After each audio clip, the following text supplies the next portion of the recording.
Hello, sir. So, good day. Before I start to discuss and present my final project in database in the subject of information management, I start to introduce myself, and I am Mary Joy Arellano, in short, Majoy, and I am a third-year college taking Bachelor of Science in Information System in the Marinduque State University. So now, I am going to demonstrate some basic SQL concept by using the SAMP. So, tara, let's go! So, hi sir, good day, and I am here na to start to discuss or present my final project and database in the subject of information management. So, I start to open my SAMP control panel, and this is here the panel of SAMP control. So, SAMP stands for the cross-platforms, Apache, MySQL, PHP, and the last is a Perl. So, SAMP is developed by the Apache. Simplifies the process of creating a development server on a personal computers. So, SAMP daw po is allows to developers to test web application locally without the need for an internet connection. Nagagamit siya kahit wala siyang internet connections. It includes tools for managing database like a PHP admin, which make it easy to create and manage SQL database and tables. So, ang SAMP po natin is naka-include yung ating Apache. Based on this, Apache, MySQL, FileZilla, Mercury, Tomcat, and the others. So, I start to click this. I start the Apache and the MySQL. And then the next is click the admin. And this is the result.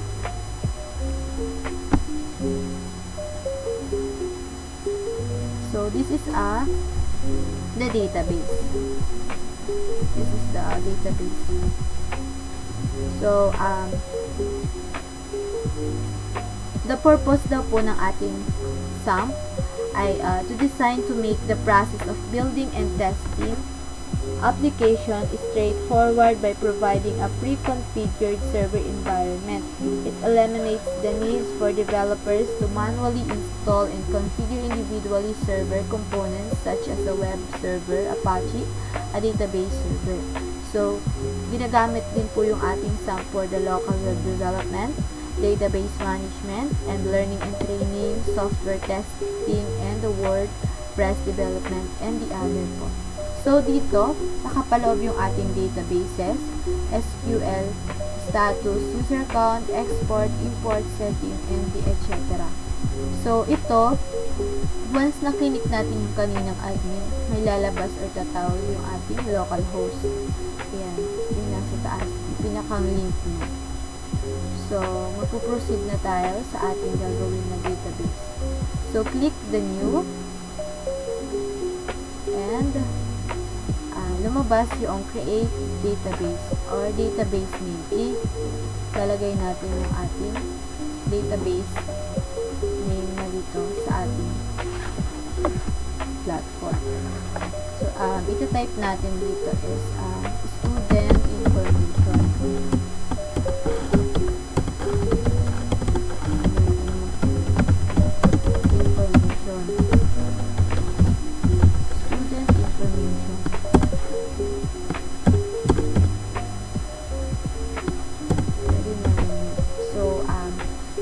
The create. So, nag-process pa. So, lumabas, database, student information. Ayan. Nandito na, lumalabas na siya sa ating resume. Student information. Pag click natin yung student information, wala pa siyang laman na makikita kasi maglalagay pa tayo or mag-create pa tayo ng table. So, mag-create tayo ng table name. Ang gagawin natin is, ilalagay natin yung student. Then, create tayo. So, pipilitin natin ay SQL to enter the pinakang nilalaman ng ating database. kung ano ilalagay natin. So, based on this, the SQL stands for the Structured Query Language. It's a language used to interact with the relational databases or database that organize data in the tables related to each other. So, dito na nilalagay yung ating info or ilalagay sa mismong table. So, ita-type natin. Mag-create tayo ng table. Siyempre, create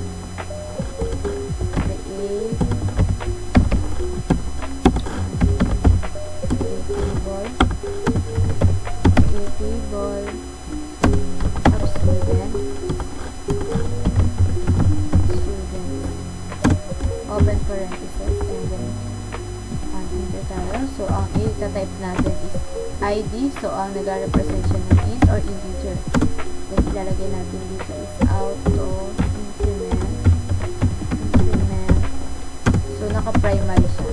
Primary key muna yung gagawin natin. Then, enter. Ang next naman ay name. So, once na name siya, ang ita-type natin is sa varchar. So, meron siyang sizes. Pwede natin gawin 50 lang. Para hindi siya masyadong malaki. And then, the next ay age naman ang ilalagay natin. Age is syempre integer kasi number siya. Then, next is a grade level. Grade level. Pwede siyang malitin. So, varchar siya. Kasi meron siyang number within the letter na rin. Kaya, varchar na lang ilalagay natin. Sa size ng 20 na. Then, enter, and then, huwag kakalimutan. Close parenthesis, hindi na semicolon. So, ayan. So, nag-create tayo ng table ng students. So, I've created a table called students with the columns for ID, ID, name, age, and grade level. So, click natin yung go sa baba, ito. And then, mag-loading na siya. And then, ayun. So, MySQL return an empty result. Then, create table student, ID, name, age, and grade level. So, dito na siya lumabas. Hindi natin sa gilid. Nandito na siya. Yung pinaka table na natin, yung students. So, click natin yung students and then wala pa siyang laman. Yung ID wala pang laman, name, age, and grade level. So, lalagyan natin siya ng laman. And, click natin ang SQL. So, mag-i-insert na tayo dito sa ating SQL. Insert into students.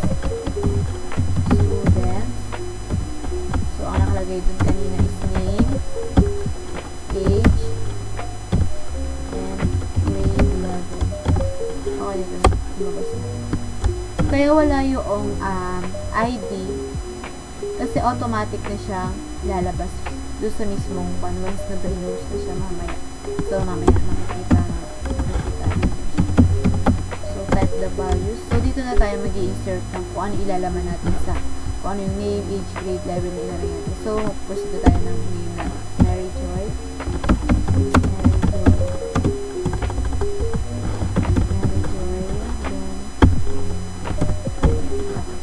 Then, sa age natin is 20. Then, sa grade level is 30. 30. Yan. Ayan. Okay na natin. So, close parenthesis ng 2. Then, the next.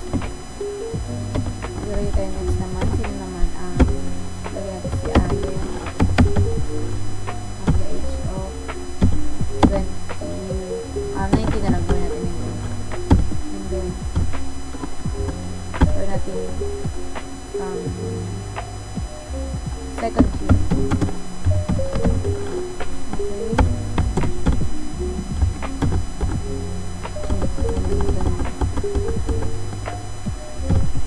Then, next ay kahit anong pangalan na sa Majoy.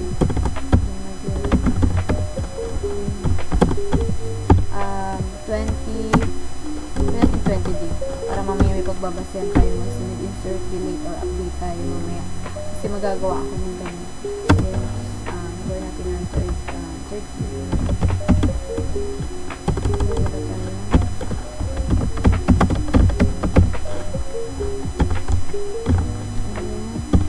nating 5 yung laman.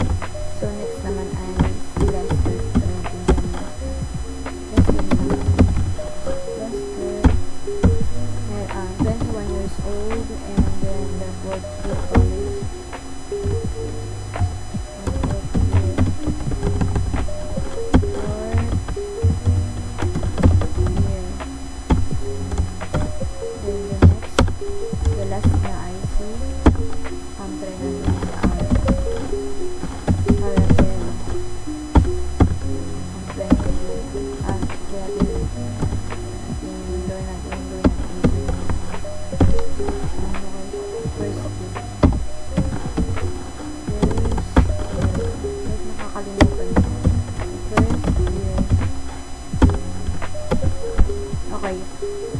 Ilalagyan na natin dito is hindi na COVID dito.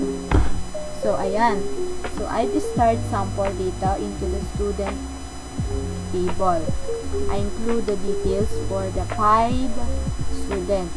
Si Mary Joy, Ayen, Majoy, Lester, and Arabella. So, click go na tayo. So, ayan. 5 row inserted na daw. Ayan, lumabas na. So, para mas makita natin, ipipindot natin yung browse. Okay. Click the browse, and then, ayan na. Lumabas na ang ating input na data. So, sa ID, yun yung sinabi ko kanina. Kahit hindi na tayo maglagay na ng ID dyan kasi automatic na siya nilalabas na ID. So, yan, 1, 2, 3, 4, 5. So, 5 yung nilagay natin. So, name, Mary Joy, Ayen, Majoy, Lester, and Arabella. Age, 20, 19, 20, 21, 18, and then grade 11. So, the next naman, mag-create tayo ng second table. Foreign key naman siya. Foreign key. Kasi ito, primary key siya. Yung kinect natin. So, punta tayo ulit sa SQL. Or sa ating structured query language. So, i-create table ulit tayo ang gagawin natin. Kasi foreign key na. Okay, create table.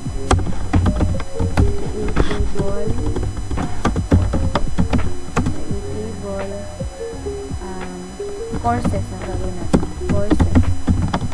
Okay, courses. Enter. Course ID.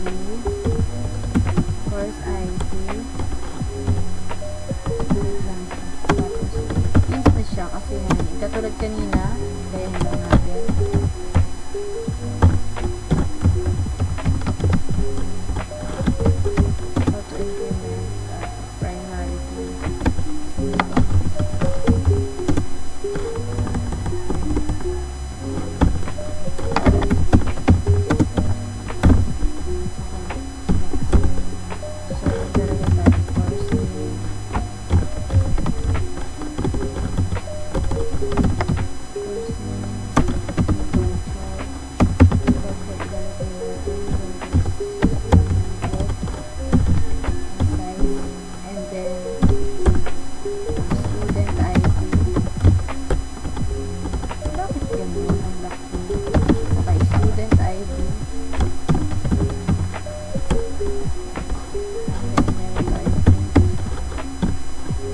Dito na natin lalagay ang ating foreign key.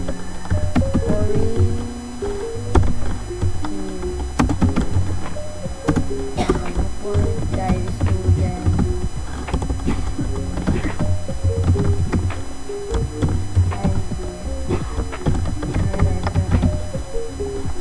References of the student.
Tama naman yung type ko. Very good.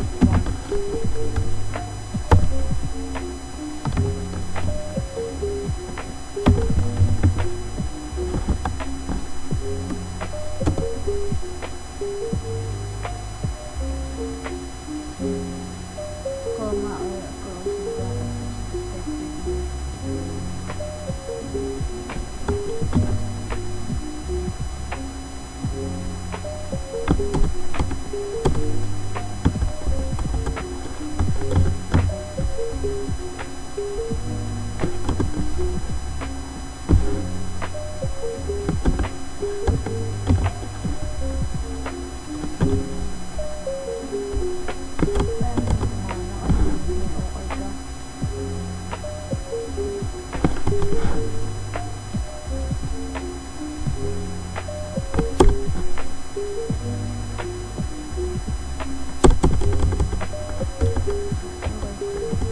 Okay, ito lang.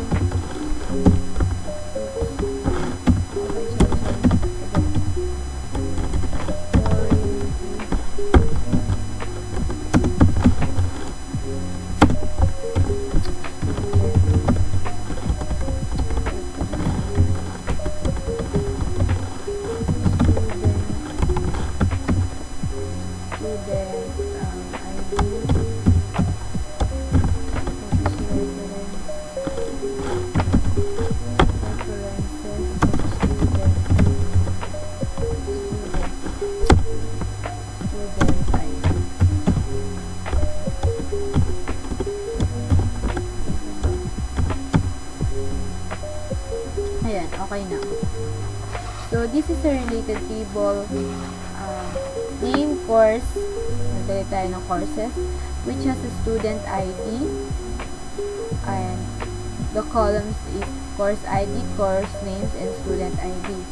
And in referencing the ID columns in the student tables, this creates a relationship between the two tables. So, mag-go na tayo. Click go. And then, ayun, may SQL return an empty result set. So, ito na yun. Lumabas na yung ating ginawang another table name, courses. Kanina itong students, and ngayon,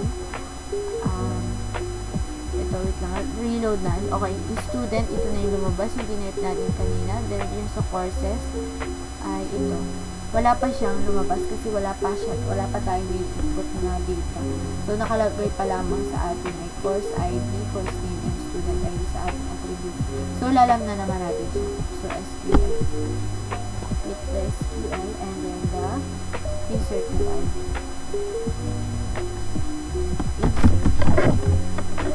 Insert into courses. Natin ang course name, course ID natin. Ang course ID, student ID. Huwag natin lagyan na yung course ID, course name na lang. Kasi katulad nga ni kanina, may malabas na talaga siya. Automatic na talaga. Then, next na. Dito na natin ilalagay yung ilalaman niya. Ilalaman natin. Tatlo lang ilalagay natin para hindi naman dami. So, PSIS at saka saan yun? Sa course name. Then, next naman ay lagay na lang natin ang student ID ay number 1. Tapos, okay, kasi integer naman siya. Then, next.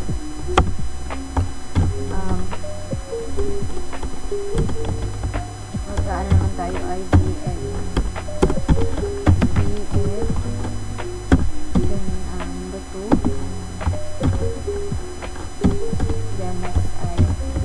Bisaes na lang. Bisaes.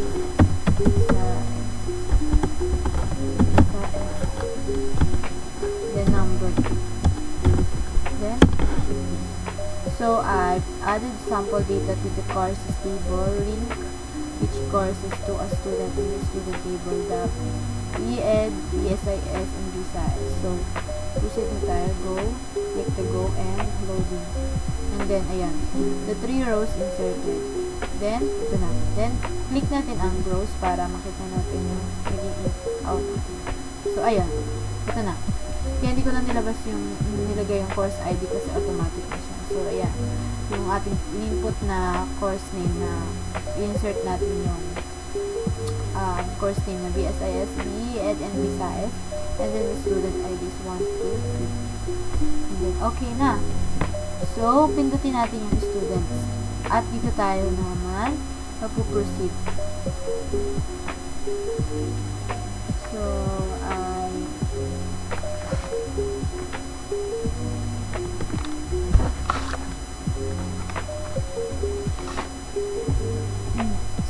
so the next, I used to apply the SQL components. The 3 command I select, update, and delete. So, based on the table of the students, okay, mag-create naman tayo. Ang gagawin naman natin is, sa tatlong command is select muna. Okay, select. Type natin dito. So, base nga pala dito. Itong asterisk na to is nagre-represent siya ng all attributes or all columns. So, once na sinelect daw natin ito, or so, magbinas natin, select all columns or attributes, then the student or like the one, where one, ang lalabas na output nun is all, lahat, kung ano man yung tinawag mo, yung baway 1. Kung ilan yung 1 na yun yung lalabas. Kung ilan lahat ng 1, yun yung lalabas. So, try natin mag-select yung sa ating student. Okay. Student, tapos ilalapag natin ito. Students were, tapos na natin ito. Okay. Dito lang pala, maliit lang pala student. Okay. Then where, yung where 1. Hanapin natin yung where age. Kung ilan daw ang may age na greater than, equals to 20. Yan. Okay. Nag-select po ako ng students na kung saan mahanapin yung may age na 20. So, go. And, lumabas na. Okay. Ayun. Lumabas na siya. Mary Joy and Majoy is the age of 20. Okay na yung select. Then, proceed naman tayo sa ating update. For update naman tayo, type update students kasi ang inano natin i-update daw natin yung dito ng students, then magsiset tayo na set age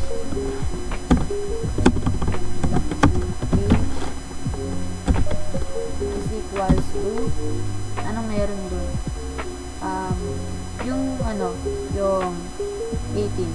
Okay, wait lang, yung 20 na lang. Set age 20. Yung ating gagawin natin yung 19 na may age. Gagawin natin tatlo yung may 20 na age. Diba kanina dalawa yung 20 na may age? Gagawin natin na tatlo. I-update natin yung isang data doon. So, where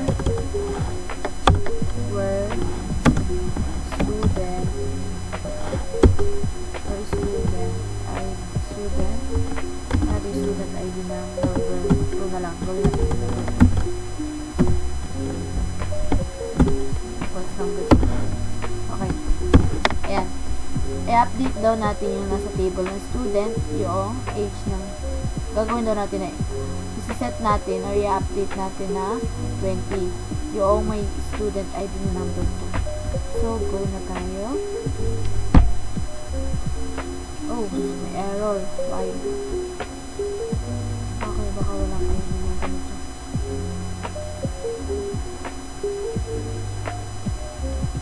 May error na. May error na naman tayo. Gawin natin number 4. Uy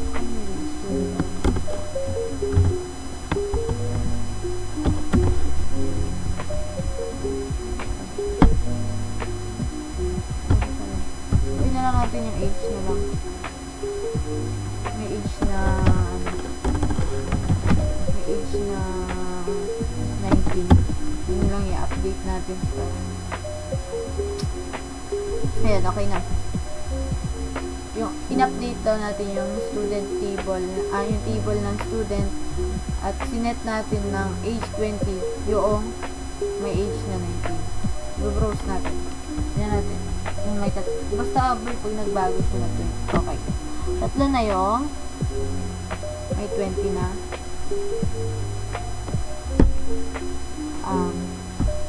Age. Tatlo na siya. Tatlo na yung may 20 na age. Okay. Next, tapos na tayo sa select, update. So, next naman tayo ay sa delete.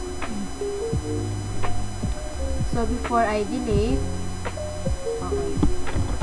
Dito, based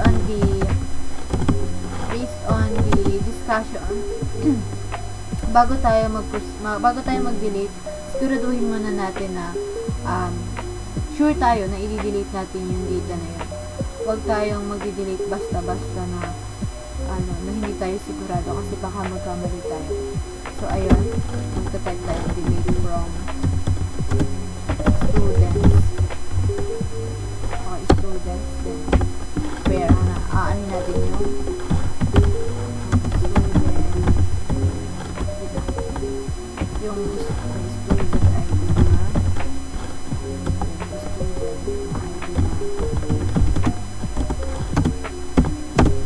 number 4 or number 3 na lang. So, ayan, i-delete daw natin yung student ID number 3. Try natin i-load. So, bago natin i-delete, pag click natin yung go, may lalabas tayo na sa localhost, parang magli-link or siya na notif na, do you really want to execute delete from student or student ID in 3? Dito, kaya lumalabas to, para if magkamali ka man na mapindot na delete, pwede pa siyang makancel. So, yan. Pwede pa siyang makancel if ganun. Pero once na i-delete mo na siya, so, i-click natin yung button. Mali na naman. Ayaw mo ng student. Wala, gawin natin age. Yung may age na 20. Tanggalin na natin yung age na may 20. Para ang matira na lang is yung dalawa. Kasi tatlo na yung kasi yung nasa table, tatlo na yung merong age na 20. So, dapat matira na lamang is dalawa kasi di-delete na natin. So, okay. I-go na natin. And then, okay. Ba't ayaw mo pa din? Why are you...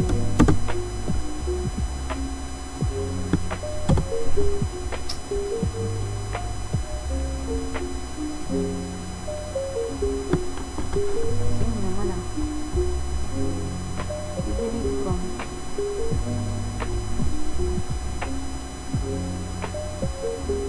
Delete from student available.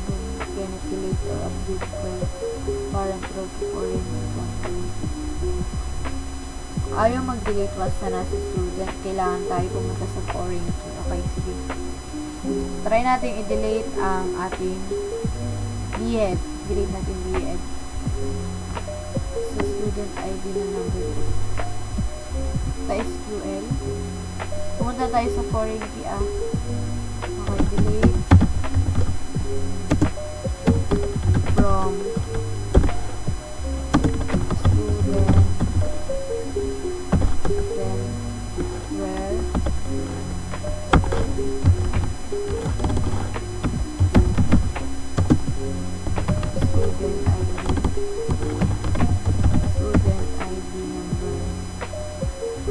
student ID number 2. Yan.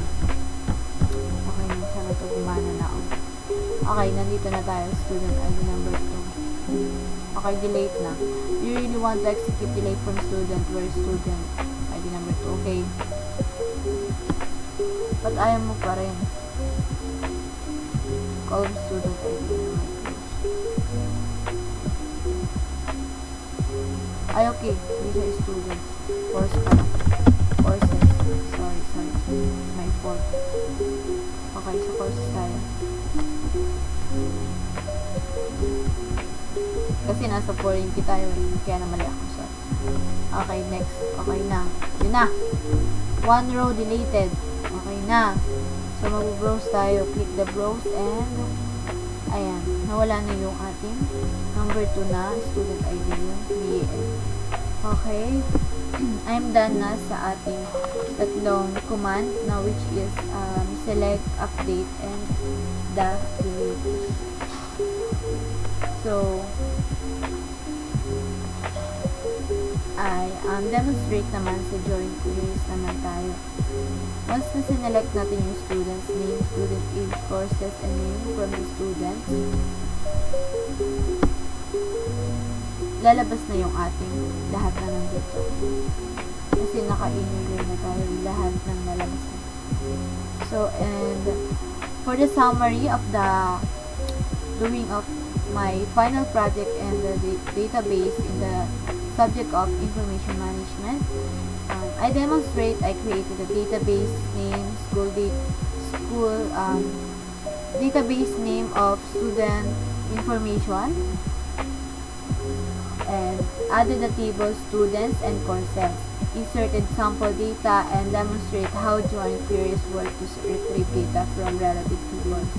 So SQL is essential in a database management as it allows us to efficiently store, retrieve, and manipulate data. This activity helped me apply the concept of table relationship, data insertion, and join queries, and the three command that select, insert, and delete, and the others for designing and managing database in a real-world application. So, I'll try demonstrate the query inner join. Select student.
Column course close. Ngayon pala ito. Students.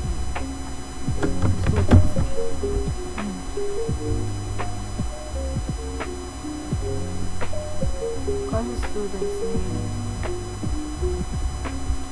Why? Courses. ID courses. Courses and meron tayo students.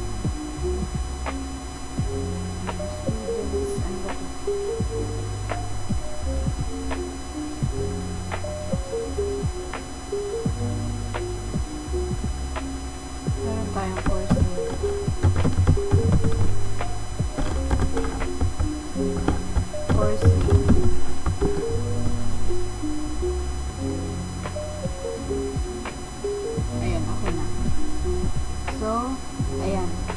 name, age, and i-browse natin. Yun yung ginamit natin na inner join. Yan yung sinasabi ko kanina na inner join retrieves the name, age, and courses of students by combining data from the students and courses tables where there did na match. So, that's all, and thank you. Thank you, sir. That's all. And the last, proceed tayo, bago tayo mag-out pala. So, pipindutin muna natin yung stop. Dapat sure tayo na ma-stop natin yung ating sum para bago natin siya i-off or patay. So, that's all. Thank you, sir. And thank you. Bye po.